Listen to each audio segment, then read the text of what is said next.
Good morning dear student, কেমন রয়েছো? আশা করি তোমরা প্রত্যেকে ভালো রয়েছো। তাড়াতাড়ি করে ক্লাসে যুক্ত হয়ে যাবে আজকের, এবং প্রত্যেকে ক্লাসটাতে যুক্ত হওয়ার আগে একবার ক্লাসটাকে শেয়ার করে দেবে যেন বাকিরাও আমাদের সঙ্গে যুক্ত হতে পারে। প্রত্যেক দিনের মতো তোমাদের সামনে প্রথম প্রশ্ন রয়েছে। প্রত্যেক দিনের মতো তোমরা প্রত্যেকটা প্রশ্ন আমি করার আগে একবার করার চেষ্টা করবে, অন্তত একবার করার চেষ্টা করবে ভুল হলেও। তারপরে না পারলে আমার কাছ থেকে সলিউশন দেখে নেবে। যদি এভাবে আমরা প্র্যাকটিস করে যাই প্রত্যেকটা প্র্যাকটিস সেট, তাহলে কিন্তু ক্লাসের মধ্যে রিভিশন এবং প্র্যাকটিস দুটো একসঙ্গে হয়ে যাবে আমাদের। সেই জন্য বলবো, প্রত্যেকটা প্রশ্ন তোমরা আমি করার আগে একবার অ্যাটলিস্ট নিজে থেকে পড়ে করার চেষ্টা করবে। আর গত রবিবার যেটা ক্লাসটা হয়েছিল আমাদের সময়, বেগ এবং দূরত্ব তথা টাইম, স্পিড অ্যান্ড ডিস্টেন্সের, যেখানে আমরা ট্রেন সংক্রান্ত অর্থাৎ ট্রেনের যতগুলো কেস রয়েছে আমাদের টাইপ ওয়াইজ প্রত্যেকটা কেস 5 থেকে 6টা কেস তৈরি হয়েছিল। প্রত্যেকটা কেস আমরা দেখে নিয়েছি। আশা করি তার বাইরে আর পরীক্ষাতে আসবে না সেই কেসগুলো থেকে। এবং আশা করি তোমরা সেই ক্লাসটা করেছো এবং ঠিকঠাকভাবে প্র্যাকটিস করেছো। এবার যদি তোমরা প্র্যাকটিস সেটে অঙ্কগুলো দেখতে পাও, তাহলে অবশ্যই তোমরা নিজে থেকে করতে পারবে। ঠিক একই রকমভাবে রবিবার আমরা করব নৌকা এবং স্রোতের সম্পর্কিত যত কেস রয়েছে প্রত্যেকটা একটা ক্লাস আমরা টাইপ ওয়াইজ দেখে নিব। তারপরে চোর পুলিশ সংক্রান্তটা করব, করে আমাদের time, speed and distance complete হয়ে যাবে।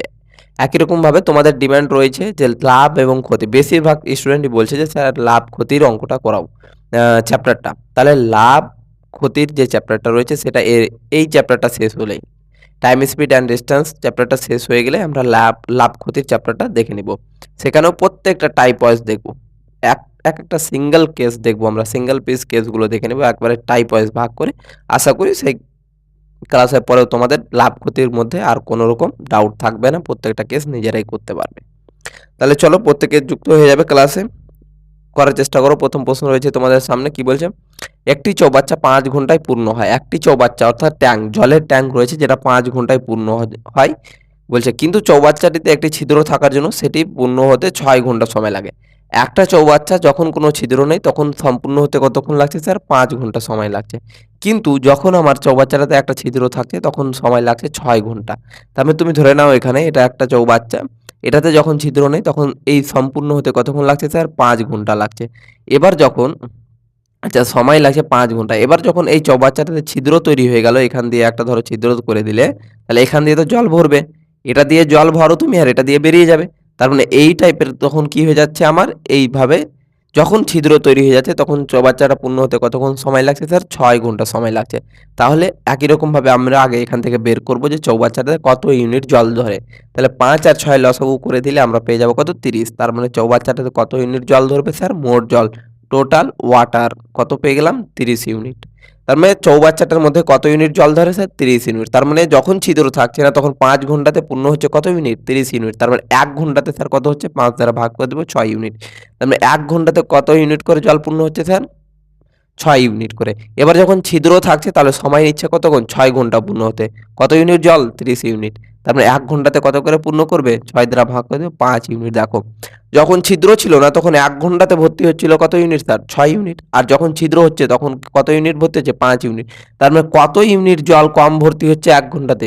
1 ইউনিট জল। আগে 6 হচ্ছিল, এখন 5 হচ্ছে 1 ঘন্টাতে। তার মানে কত ইউনিট জল কম ভর্তি হচ্ছে? 5 ইউনিট।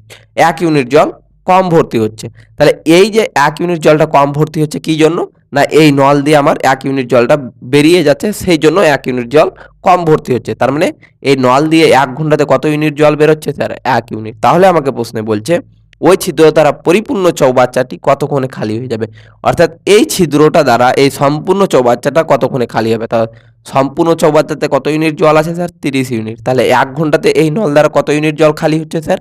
1 ইউনিট করে খালি হচ্ছে। তাহলে 30 ইউনিট খালি হতে কতক্ষণ লাগবে? 1 দ্বারা ভাগ করে দেব সমান 30 ঘন্টা। তাহলে পেয়ে গেলাম আমরা কত স্যার? 30 ঘন্টা সময় লাগবে। আশা করি বুঝতে পেরেছো। চলো পরের প্রশ্ন দেখবে। খুব সহজ প্রশ্ন ছিল, এর চাইতে সহজ প্রশ্ন হয় না। চলো দেখবে, নেক্সট প্রশ্ন দেখবে। কি বলছে? একটি লোক কোনো নদী সোজাসুজি ভাবে অতিক্রম করতে চান। একটি লোক কোনো নদী, আমি ধরে নিলাম এটা একটা নদী রয়েছে, এখানে এটা জল। একটা লোক এখান থেকে সোজাসুজি ভাবে আমার নদী অতিক্রম করতে চাইছে। বলছে যে স্থির জলে নদীটি অতিক্রম করতে 4 মিনিট সময় লাগছে। তবে যখন জল স্থির, জল স্থির তখন লোকটার কত সময় লাগছে? টাইম লাগছে 4 মিনিট। তারপরে বলছে এবং স্রোতের প্রতিকূলে 5 মিনিট সময় নেন এবং এবার যখন স্রোতটা বইছে আমার এদিক থেকে এদিকে তখন এপার থেকে এপারে আসতে তার অর্থাৎ স্রোতের প্রতিকূলে অর্থাৎ স্রোত যে এদিকে বইছে তার উল্টো দিক থেকে আসতে তার কতক্ষণ লাগছে স্রোতের প্রতিকূলে প্রতিকূলে স্রোতের প্রতিকূলে আসতে তার কতক্ষণ সময় লাগছে স্যার 5 মিনিট সময় লাগছে। তাহলে বলছে যে যদি নদীটি 100 মিটার চওড়া হয় তাহলে নদীটি কত মিটার চওড়া বলেছে স্যার 100 মিটার চওড়া হয়। তাহলে বলছে যে স্রোতের বেগ কত, স্রোতের বেগ কত। তাহলে দেখো যখন আমার জল স্থির তার মানে জলের যখন কোনো গতিবেগ নেই তাহলে মানুষের গতিবেগটা কত হয়ে যাবে, কত গতিবেগে এপার থেকে এপারে যাচ্ছে। তাহলে আমরা কি জানি speed equal to distance by time. তাহলে স্পিডটা কার হয়ে যাবে মানুষের গতিবেগ, মানুষের মানুষের গতিবেগ আচ্ছা গতি লিখে দিলাম মানুষের গতি সমান কত হয়ে যাবে স্যার ডিস্টেন্স, কত ডিস্টেন্স যাচ্ছে 100 মিটার বাই সময়টা দেখো কিসে আছে মিনিটে, কিন্তু প্রত্যেকটা অপশন স্যার আমরা যদি একটু লক্ষ্য করি তাহলে দেখব যে মিটার পার ঘন্টাতে আছে, মিটার পার ঘন্টা। ডিস্টেন্স তো মিটারে আছে কিন্তু সময়টা কিসে আছে মিনিটে, তার মানে ঘন্টাতে পরিণত করতে গেলে সময়টাকে কি করে দিব আমরা 60 দ্বারা গুণ করে দিব, তাহলে ভাগ করে দিব। মিনিট থেকে ঘন্টাতে গেলে কি করি আমরা 60 দ্বারা ভাগ করে দিই, তাহলে এটা 4 মিনিটটা কত হয়ে গেল 4/60 ঘন্টা। এবং সময়টা বসিয়ে দিব 4/60 ঘন্টা। তাহলে গতি মানুষের গতিটা কত হয়ে যাবে 100, এই 60টা চলে যাবে উপরে, নিচে থাকবে 4, 4 15 60, তাহলে 1500 মিটার পার, ডিস্টেন্স মিটারে ছিল সময় ঘন্টাতে ছিল, তাহলে কি হয়ে যাবে মিটার পার ঘন্টা। তাহলে মানুষের গতিবেগটা কত পেয়ে গেলাম 1500 মিটার পার ঘন্টায়। এবার এখানে স্যার দেখব স্রোতের প্রতিকূলে যাচ্ছে, স্রোতের প্রতিকূলে যাওয়া মানে স্পিডটা কি হয়ে যাবে স্যার দেখো নর্মালি তো আমরা জানি আচ্ছা সময়টা মিনিটে আছে, মিনিট থেকে ঘন্টাতে পরিণত করে দাও, তাহলে 5/60 ঘন্টা হয়ে যাবে। 60 দ্বারা ভাগ করে দিলে মিনিটকে কি পেয়ে যাবো ঘন্টা। এবার দেখো স্পিড ইকুয়াল টু কি জানি আমরা স্যার ডিস্টেন্স বাই টাইম, তার মানে স্পিডটা কি হয়ে যাবে যখনই স্রোতের প্রতিকূলে কথাটা দেখতে পাবে, যেখানেই দেখতে পাবে স্রোতের প্রতিকূলে তাহলে স্পিড হয়ে যাবে মানুষের মানুষের গতি বিয়োগ কার গতি স্রোতের, স্রোতের স্রোতের গতি। তাহলে মানুষের গতি বিয়োগ কার গতি হয়ে যাবে স্যার স্রোতের গতি, যেখানেই প্রতিকূলে কথাটা দেখতে পাবে স্রোতের প্রতিকূলে তাহলে স্পিডটা করে দিবে মানুষের গতি বিয়োগ স্রোতের গতি সমান ডিস্টেন্স, কত distance sir same distance 100 metre by সময় কত লাগছে 5/60, তাহলে কত হয়ে যাবে স্যার 100, এই 60টা উপরে যাবে 60কে উপরে পাঠাও, নিচে কত আসবে 5, 5 12 60, তাহলে কত হয়ে গেল 100 গুণিত 12 সমান 1200 মিটার পার কি হয়ে যাবে ঘন্টা, তাই তো মিটার পার আমরা কি পেয়ে গেলাম ঘন্টা পেয়ে গেলাম। তাহলে দেখো এখান থেকে শুধু মানুষের গতি পেলাম 1500 মিটার পার ঘন্টা, মানুষের গতি বিয়োগ স্রোতের গতি কত পেলাম আমরা 1200 ঘন্টা। তাহলে মানুষের গতিটা এখানে মানটা বসিয়ে দাও, তাহলে এখানে যদি মান বসিয়ে দিই তাহলে কত হবে মানুষের গতিটা কত ছিল 1500 মিটার পার ঘন্টা, বিয়োগ ছিল বিয়োগ বসিয়ে দাও স্রোতের গতি, স্রোতের গতি থাকলো স্রোতের গতি থাকলো সমান কত ছিল 1200 মিটার পার ঘন্টা। তাহলে শুধু স্রোতের গতি কত হয়ে যাবে, এইটাকে ওপারে পাঠালাম প্লাস হয়ে গেল, স্রোতের গতি সমান হয়ে যাবে 1200 টাকা এপারে এসে মাইনাস করে দাও, 1500 থেকে 1200 বাদ দিলে 300 মিটার পার ঘন্টা। তাহলে উত্তর কত হয়ে গেল স্যার আমাদের 300 মিটার পার ঘন্টা। আশা করি বুঝতে পেরেছো।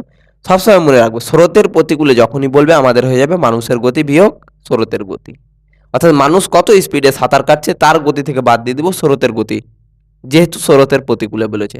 এই কেসটা আমরা পুরো ডিটেলসে বলে দিব তোমাকে আমি যখন তোমাদের নেক্সট রবিবার স্রোত সম্পর্কিত পুরো চ্যাপ্টার ওয়াইজ ক্লাসটা নিয়ে নিব, তখন সেই ক্লাসে বলে দিব। চলো নেক্সট প্রশ্ন দেখবে স্যার, খুব সুন্দর প্রশ্ন ছিল, ইম্পর্টেন্ট প্রশ্ন কিন্তু এগুলো খুব সুন্দর প্রশ্ন ছিল এটা। চলো নেক্সট প্রশ্ন পড়বে স্যার কি বলছে, একটি আয়তাকার ক্ষেত্রের দুটি বাহুর অনুপাত হচ্ছে 3:4, একটা আয়তাকার ক্ষেত্র রয়েছে, আয়তাকার ক্ষেত্র দুটি বাহুর অনুপাত 3:4। এখান থেকে স্যার আমি প্রথমেই ধরে নিব যে একটা বাহু হচ্ছে 3x আর একটা বাহু হচ্ছে কি স্যার 4x। তাহলে বলছে অনুপাত হচ্ছে 3:4 এবং ক্ষেত্রফল হচ্ছে 7500 বর্গমিটার। তার মানে দেখো ক্ষেত্রফলটা কত বলে দিয়েছে 7500 বর্গমিটার, কিন্তু দেখো আমাকে আয়তক্ষেত্রের দুটো বাহু পেয়ে গেছি, একটা 3x একটা 4x, তাহলে আয়তক্ষেত্রের ক্ষেত্রফল কত হয়ে যাবে স্যার দুটি বাহুর গুণফল বাহু ইন্টু দৈর্ঘ্য ইন্টু প্রস্থ, দৈর্ঘ্য ইন্টু প্রস্থ করে দাও, তাহলে দুটি বাহুর গুণফলই হয়ে যাবে আমার ক্ষেত্রফল। আর এর ক্ষেত্রফলটা কত বলে দিয়েছে? ৭৫০০। মানে আমরা এই ক্ষেত্রফল সমান কত পেলাম? ৭৫০০, যেহেতু প্রশ্নে বলে দিয়েছে। তাহলে 3 × 4 তাহলে কত হয়ে যাবে? ১২। এক্স আর এক্স গুণ করলে এক্স স্কোয়ার সমান 7500। তাহলে আচ্ছা ৩ 4 12 হবে স্যার, সরি 12 দ্বারা কাটো, তাহলে ৬২৫। তারপরে এক্স স্কোয়ার যদি আমার ৬২৫ হয়, তাহলে এক্স এর ভ্যালু কত হয়ে যাবে স্যার? √625। √625 মানে কি? ৬২৫ কার স্কোয়ার? 25 এর স্কোয়ার, 25 × 25। আর রুটের মধ্যে 25 × 25 দুবার থাকা মানে কি? রুট থেকে বার করতে গেলে একটা বের করতে পারবো।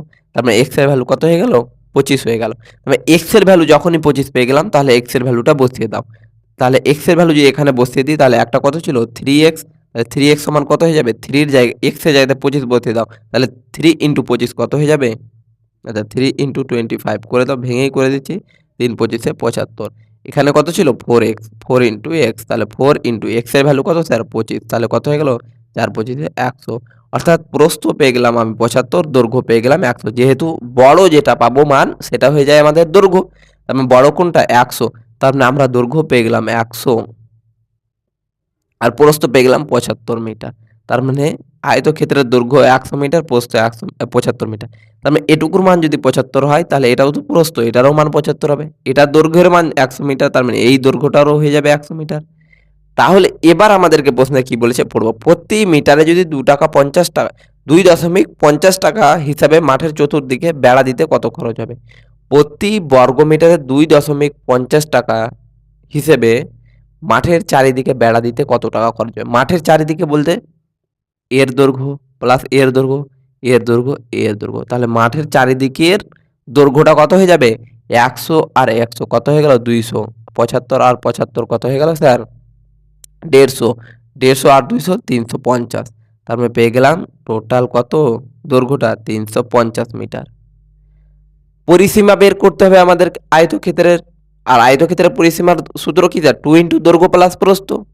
পরিসীমা বলতে কি? চারিদিকে বেড়া দিতে কত খরচ হবে? তাহলে দেখো, চারিদিকে বেড়া দিবে, তাহলে বেড়ার দৈর্ঘ্যটা কত হবে? এটার দৈর্ঘ্য প্লাস এটার দৈর্ঘ্য প্লাস এটার দৈর্ঘ্য প্লাস এটার দৈর্ঘ্য। তাহলে চারটা দৈর্ঘ্যের যোগফলটা কত হয়ে যাবে স্যার? 350। তাহলে 350 মিটারে কি করবে? বেড়া দিবে। আর প্রত্যেক মিটারে কত করে খরচ হচ্ছে? 2.50 টাকা করে। তাহলে প্রত্যেক মিটারে যদি 2.50 হয়, তাহলে 350 মিটারে কত হবে স্যার? তাহলে 350 × 2.50। তাহলে এই 2.50 দশমিকটা তুলবো, তাহলে দশমিকের জন্য 1, পরে দুটো সংখ্যা, দুটো শূন্য, 0 0 কাটলো, 5 দ্বারা 2, 5 5 25, 2 দ্বারা কাটবো, 2 1 2, 7 5 গুণ করে দিব, 5 5 25 এর 5 হাতে থাকলো 2, 5 7 35। আচ্ছা 5 5 7 25, 2 37 এর 7 হাতে হলো 3, 5 3 8। তবে কত টাকা লাগবে স্যার? 875 টাকা লাগবে। তার মানে আয়তক্ষেত্রের চারিদিকে বেড়া দিতে কত টাকা খরচ হবে স্যার? 475 টাকা, 875 টাকা। আর একবার বলে দিচ্ছি আমি, আয়তক্ষেত্রের বাহুগুলির অনুপাত কি বলে দিয়েছে আমাকে? 3:4। আমরা জানি বড়টা কি হয়? দৈর্ঘ্য, ছোটটা প্রস্থ। তাই এখান থেকে ধরে নেব প্রস্থ আমার 3x, দৈর্ঘ্য হয়ে যাবে 4x। তাহলে দৈর্ঘ্য ইন্টু প্রস্থ করে দিলে কি পেয়ে যাবো? ক্ষেত্রফল। আর ক্ষেত্রফল বলে দিয়েছে কত? 7500। তার মানে এখান থেকে x এর ভ্যালু বের করবো, কত পেয়ে যাবো? 25। তার মানে x এর মান যদি 25 হয়, তাহলে প্রস্থ কত ছিল? 3x। তার মানে x এর জায়গায় 25 বসিয়ে দেবো, 3 × 25 কত হয়ে যাবে? 75। তাহলে প্রস্থ পেয়ে গেলাম 75। দৈর্ঘ্য কত আছে? 4x। 4 × x এর ভ্যালু স্যার কত? x এর ভ্যালু আমরা পেয়েছি এখানে 25। তার মানে 4 × 25 করে দিলে কত পেয়ে যাবো? 100। 4 25 100, তার মানে দৈর্ঘ্যটা 100। এবার বলছে আয়তক্ষেত্রের মাঠের চারিদিকে বেড়া দিতে। চারিদিকে বেড়া দিতে বলছে কি? ধার বরাবর বেড়া দিবে। তাহলে বেড়ার দৈর্ঘ্যটা কত হয়ে যাবে? না এর চারিদিকের দৈর্ঘ্যের যোগফলটা। চারিদিকের দৈর্ঘ্যের যোগফল কত হয়ে গেল আমার? পরিসীমা পেয়ে গেলাম 350। সবটিকে যোগ করে দাও, পেয়ে গেলাম 350 মিটার। তারপরে 350 মিটারে আমার বেড়া দিতে হবে। তাহলে 1 মিটারে যদি 2.50 টাকা 2.50 টাকা খরচ হয়, তাহলে 350-এ কত হবে? 350 × 2.50 টাকা। দশমিক তুলবো, দশমিকের জন্য 1, পরে দুটো সংখ্যা, দুটো শূন্য, কাটাকাটি করবো, 875 টাকা কি হবে আমার? খরচ হবে। চলো, একবারে খুব সহজ প্রশ্ন ছিল। পরের প্রশ্ন দেখবে। আমার গলার অবস্থা খুব একটা ভালো নেই, গলা বসে গিয়েছে। খেলা দেখতে গিয়েছিলাম, আমাদের এখানে টুর্নামেন্ট, ভলিবল টুর্নামেন্ট ছিল। টুর্নামেন্টে খেলা দেখতে গিয়ে ঠান্ডা লেগে গেছে রাত্রে। চলো, কোনো সম্পত্তির 0.36 অংশের মূল্য হচ্ছে 14,400 টাকা হলে সম্পত্তির মূল্য কত? সম্পূর্ণ সম্পত্তির মূল্য কত, অর্থাৎ সমস্ত সম্পত্তির মূল্য কত? তাহলে কত অংশের মান বলে দিয়েছে? 0.36 অংশের দাম বলে দিয়েছে 14,400। তাহলে 0.36, তার মানে কি স্যার? দেখো, জিরো লিখা না লিখা সমান। তার মানে এই দশমিকটা যদি তুলি তাহলে কত হয়ে যাবে স্যার? দশমিকের জন্য 1, পরে দুটো সংখ্যা, দুটো শূন্য, তাহলে 36/100। কাটাকাটি করব 2 দ্বারা, আচ্ছা 4 দ্বারা করো, 4 9 36, 4 25 100। তার মানে কত পেলাম? 9/25। তার মানে 0.36 মানে কত পেলাম স্যার? 0.36 মানে পেলাম 9/25। অর্থাৎ 25, মোট সম্পত্তি যদি 25 হয় তাহলে 25 ভাগের মধ্যে 9 ভাগের দাম কত বলেছে স্যার? 25 ভাগের মধ্যে 9 ভাগের দাম বলেছে 14,400 টাকা। তাহলে 1 ভাগের দাম কত হয়ে যাবে? 14,400/9। তাহলে 25, মোট সম্পত্তি কত আছে নিচে? 25। তার মানে 25 ভাগের দাম কত হয়ে যাবে? 14,400/9 গুণিত 25।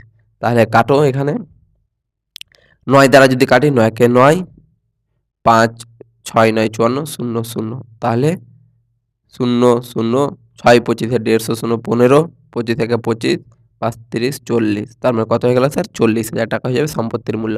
বা ডিরেক্টলিও তোমরা করতে পারতে, এখান থেকে বলে দিচ্ছি। দেখো, 0.36 অংশের মান বলে দিয়েছে, দাম বলে দিয়েছে আমার 14,400। তাহলে 0.36 মানে স্যার কত পেলাম? 36 দশমিক তুলবো, দশমিক তোলার জন্য কি করতে হয়? নিচে ভাগ করে দিতে হয়। কত দ্বারা? না, দশমিকের জন্য 1, দশমিকের পরে যত সংখ্যা থাকবে ততটা শূন্য দ্বারা আমরা ভাগ করে দিব। কাটাকাটি করবো 9/25। অর্থাৎ মোট জমি নিচে যেটা থাকবে সেটা হবে মোট জমি। তাহলে মোট জমি কত পেলাম স্যার? 25। 25-এর মধ্যে কত জমি? 9 ভাগ। 25 ভাগের মধ্যে 9 ভাগ বিক্রি করছে আমার কত টাকাতে? 14,400। অর্থাৎ 9 ভাগের দাম এত, তাহলে 1 ভাগের দাম কত হবে? এত বাই 9, তাহলে 25 ভাগের দাম কত হয়ে যাবে? এত। তোমরা ডিরেক্টলি করতে পারতে যে 25 ভাগের মধ্যে 9 ভাগের দাম যদি 14,000 এত হয়, তাহলে 25 ভাগের দাম কত হবে? সম্পূর্ণ সম্পত্তির দাম কত হবে? 14,400 গুণিত, এটাকে উল্টে দিতে শুধু 25/9 পেয়ে যাব আমরা অ্যান্সার। চলো পরের প্রশ্ন দেখবে স্যার। কি বলছে? 12টি পেন্সিলের ক্রয় মূল্য 10টি পেন্সিলের বিক্রয় মূল্যের সমান হয়, তবে শতকরা লাভের হার কত? শতকরা লাভের হারটা কত? তাহলে দেখো, 12টি পেন্সিলের সিপি, কটা পেন্সিলের স্যার? 12টা পেন্সিল। আমি ধরে নিলাম 12টা পেন্সিল, প্রত্যেকটা পেন্সিলের দাম যদি 1 টাকা করে হয়, তাহলে 12টা পেন্সিলের দাম কত হবে? 12 টাকা। তাহলে সিপিটা কত পেয়ে গেলাম? 12 টাকা। প্রত্যেকটা পেন্সিলের দাম আমি ধরলাম 1 টাকা করে। তাহলে 12টা পেন্সিলের ক্রয় মূল্য কত হয়ে যাবে স্যার? 1 গুণিত 12 সমান 12 টাকা। তাহলে 12টা পেন্সিলের ক্রয় মূল্য হয়ে যাবে আমার কি? 10টা পেন্সিলের বিক্রয় মূল্যের সমান। তার মানে এসপিটা কটা পেন্সিলের? 10টা পেন্সিলের সমান। 10টা পেন্সিলের যে বিক্রয় মূল্যটা হবে সেটা হবে 12টা পেন্সিলের ক্রয় মূল্যের সমান। অর্থাৎ 12টা পেন্সিলের ক্রয় মূল্য কত ছিল? 12 টাকা। আর এই 12 টাকাটা কার সমান হয়ে যাবে? 10টা পেন্সিল বিক্রি করে তুমি যত টাকা পাবে তার সমান হয়ে যাবে। তার মানে 10টা পেন্সিলের দামটাই হয়ে যাবে আমার 12টা পেন্সিলের ক্রয় মূল্যের সমান। প্রশ্নে আমার বলে দিয়েছে। তার মানে 10টা পেন্সিলের দাম যদি 12 টাকা হয়, তাহলে একটা পেন্সিলের দাম কত হবে? 12/10 সমান 10 দ্বারা ভাগ করলে 1.2 হয়ে যাবে। তাহলে 1.2 টাকা। একটা পেন্সিলের দাম 1.2 টাকা বিক্রি করে পাচ্ছে। তার মানে দেখো, তুমি 12টা পেন্সিল ছিল, তার মধ্যে 10টা পেন্সিল বিক্রি করে 12 টাকা পেয়ে গেল। তাহলে তুমি 12টা পেন্সিল 12 টাকায় কিনেছিলে, 10টা পেন্সিল বিক্রি করে তুমি 12 টাকা পেয়ে গেলে। তাহলে আর কটা পেন্সিল তোমার কাছে এক্সট্রা আছে? 2টা পেন্সিল। 10টা বিক্রি করে তুমি তোমার পুঁজি তুলে নিয়েছো, তাহলে 2টা পেন্সিল এক্সট্রা রয়েছে। যে 2টো পেন্সিল এক্সট্রা রয়েছে সেটা তোমার লাভ। তাহলে একটা পেন্সিল তুমি বিক্রি করছো কত টাকা করে? 1.2 টাকা করে। 1.2 টাকা করে। তাহলে এক্সট্রা আর কত রয়েছে? 2টা পেন্সিল। তাহলে 2টা পেন্সিলের দাম কত হয়ে যাবে? 2.4 টাকা। তার মানে এই 2.4 টাকাটা কি তোমার লাভ? তাহলে 2.4 টাকা লাভ করছো কত টাকাতে কিনে? 12 টাকাতে কিনে। তাহলে 100 মধ্যে কত? দশমিক তুলবো, নিচে 10 দ্বারা ভাগ, দশমিকের জন্য 1, পরে একটা সংখ্যা 0 2 0 0 কাটবো, তাহলে কত হয়ে যাবে? 10 2 20%। তার মানে লাভের হারটা কত স্যার? 20% পেয়ে যাবো আমরা লাভের হার। 12টা পেন্সিলের ক্রয় মূল্য ধরে নাও তুমি 12টা পেন্সিল 1 টাকা করে কিনে নিয়ে এসছো 12 টাকায়। তাহলে 12টা পেন্সিল কত টাকায় কিনেছো স্যার? 12 টাকায়। এবার যখন বিক্রি করতে যাচ্ছ 10টা পেন্সিল বিক্রি করছো 12টা পেন্সিলের ক্রয় মূল্যের সমান। অর্থাৎ 10টা পেন্সিল তুমি যত টাকায় কিনে এনেছিলে, 12টা পেন্সিল যত টাকায় কিনে এনেছিলে তুমি 10টা পেন্সিল তত টাকায় বিক্রি করছো। তাহলে 12টা পেন্সিল কত টাকায় কিনে এনেছিলে? 12 টাকায়। আর 10টা পেন্সিল বিক্রি করছো 12 টাকায়। তার মানে 10টা পেন্সিল বিক্রি করছো 12 টাকায়। তাহলে একটা পেন্সিল কত টাকায় বিক্রি করছো? 1.2 টাকায়। তার মানে একটা পেন্সিল তুমি বিক্রি করছো 1.2 টাকায়। তাহলে দেখো 12টা পেন্সিল কিনেছো 12 টাকায়, 10টা পেন্সিল বিক্রি করে দিয়েছো 12 টাকায়। তার মানে তোমার পুঁজিটা উঠে গিয়েছে। যত টাকায় কিনে এনেছিলে তত টাকা তুমি তুলে নিয়েছো। তাহলে এবার যেটা তোমার কাছে এক্সট্রা পেন্সিল রয়েছে সেটা লাভ রয়েছে। তার মানে 10টা বিক্রি করে দিয়েছো। এক্সট্রা কত রয়েছে? 2টা পেন্সিল। তার মানে 2টা পেন্সিলের দাম কত হয়ে যাবে? 1.2 গুণিত 2 সমান হয়ে যাবে 2.4 টাকা। তার মানে 2.4 টাকা তোমার লাভ হয়েছে। এবার 2.4 টাকা লাভ হয়েছে কত টাকা লাগিয়ে? ব্যবসায় তুমি কত টাকা লাগিয়েছিলে? 12 টাকা। 12 টাকার মধ্যে 2.4 টাকা লাভ করলে তাহলে শতকরা অর্থাৎ 100তে কত করে দিব আমরা? 20% পেয়ে যাব উত্তর। চলো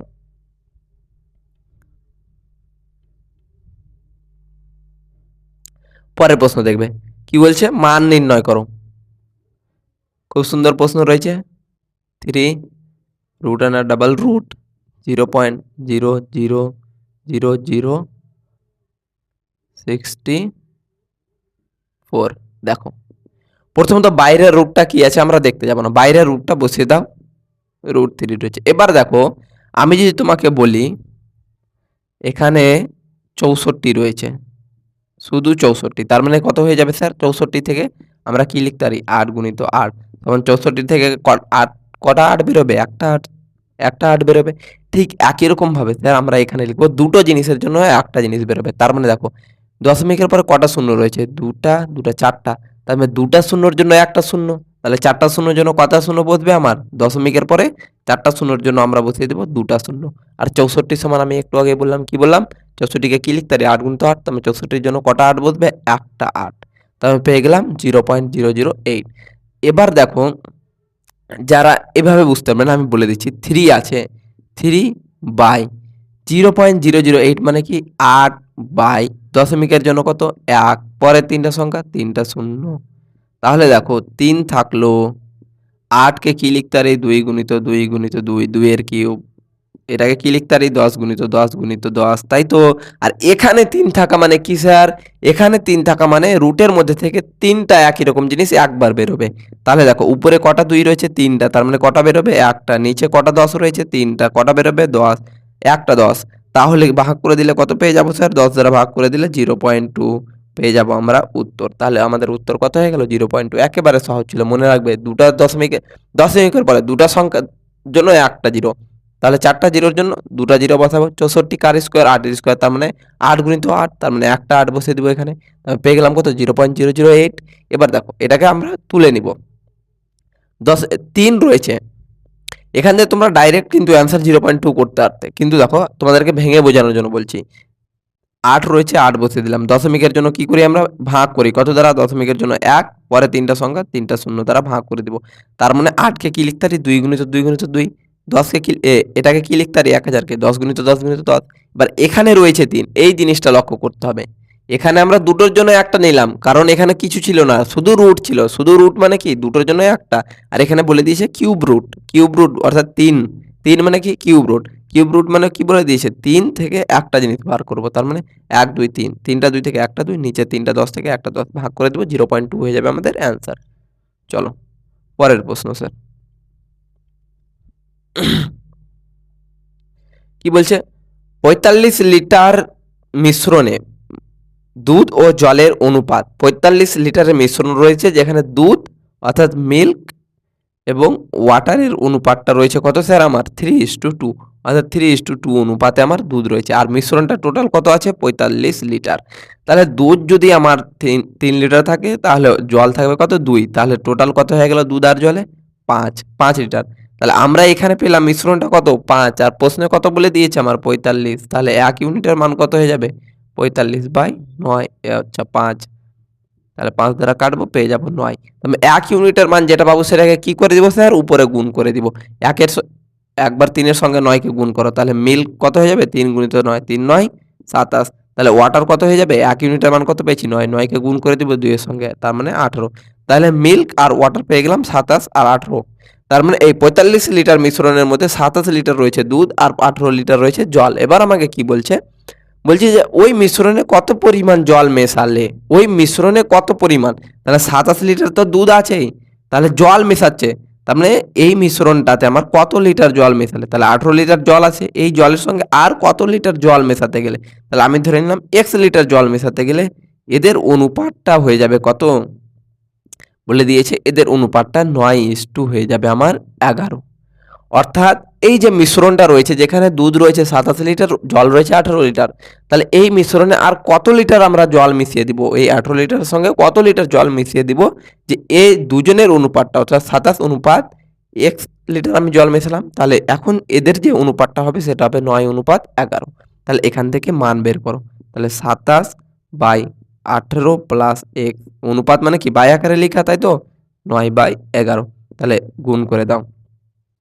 8 এটা কোনাকুনি গুণ করো, এখানে কোনাকুনি গুণ করো, তাহলে 9 কে 18 দ্বারা গুণ করলে 8 9 72 2 হাতে 7, 9 কে 9 7 16, 8 9 72 2 7 9 7 16 প্লাস 9 1 সমান কত হয়ে যাবে, গুণ করে দিলে 7 1 77 এ 7 7 7 11 22 আর 7 29, তাহলে 9x সমান কত হয়ে যাবে, এই 162 কে উপরে পাঠিয়ে দিব, তাহলে বাদ দিয়ে দাও 297 থেকে 162, তাহলে কত হয়ে যাবে 5 3 1 135, তাহলে 9 9 কাটাকাটি করো, 9 কে 9 4 5 9 45, তার মানে x এর মানটা কত পেলাম 45।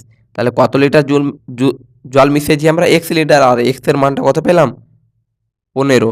তার মানে আর কত লিটার জল মেশাতে গেলে নতুন অনুপাতটা 9:11 হয়ে যাবে স্যার, তাহলে আর যদি আমরা 15 লিটার জল মিশিয়ে দিই তাহলে পেয়ে যাব নতুন অনুপাতটা 9:11। আশা করি বুঝতে পেরেছো। চলো, খুব সহজ প্রশ্ন ছিল, পরের প্রশ্ন দেখবে।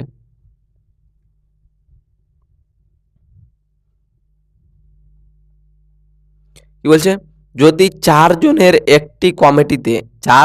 একটি কমিটিতে অর্থাৎ আচ্ছা 4 জন বলছি 8 জনের একটি কমিটিতে, অর্থাৎ কমিটি বলতে কি একটা দল রয়েছে, 8 জন ব্যক্তির একটা সদস্যের দল রয়েছে, যেখানে 35 বছর এবং 45 বছরের 2 জন পুরুষের বদলে, কতজন পুরুষের 35, আচ্ছা 35 বছর এবং 35 এবং 45 বছর বয়সের দুটি পুরুষের বদলে, তাহলে এই দুটো পুরুষের মোট বয়স কত হয়ে যাবে, একটির বয়স হচ্ছে 35 বছর, একটির বয়স 45, তাহলে মোট কত হয়ে গেল স্যার 80 বছর। তার মানে এই 80 বছরের বদলে কি ঢুকছে স্যার, জন পুরুষের বদলে 2 জন মহিলা অন্তর্ভুক্ত হয়, তাহলে 8 জনের গড় বয়স 2 করে বেড়ে যায়, তাহলে 2 জন মহিলার গড় বয়স কত আমাকে জিজ্ঞাসা করেছে। তার মানে দেখো 8 জন রয়েছি আমরা, তুমি আমি তোমার 3 জন বন্ধু আর আমার 3 জন বন্ধু দিয়ে 8 জন রয়েছি, 8 জনের মধ্যে তুমি আর আমি বেরিয়ে গেলাম, তোমার বয়স হচ্ছে 35 বছর, আমারও হচ্ছে 45 বছর, তার মানে 45 আর 35, তার মানে কত বছর হলো তোমার আর আমার মিলিয়ে 80 বছর, তার মানে 80 বছর আমরা দুজন নিয়ে বেরিয়ে গেলাম, দুজনের বয়স, তাহলে দুজন বেরিয়ে গেলে বয়সটা কত কমে যাবে, 80 কমে যাবে, কিন্তু তোমার আর আমার পরিবর্তে তোমার একজন বান্ধবী ঢুকছে এবং আমার একজন বান্ধবী ঢুকছে, যাদের ঢোকার ফলে এই যে 8 জনের গ্রুপটা রয়েছে, এই 8 জনের গ্রুপের গড় 2 করে বৃদ্ধি পাচ্ছে, তাহলে বলছে দুজন যে ঢুকেছে তাদের বয়সের গড়টা কত হবে।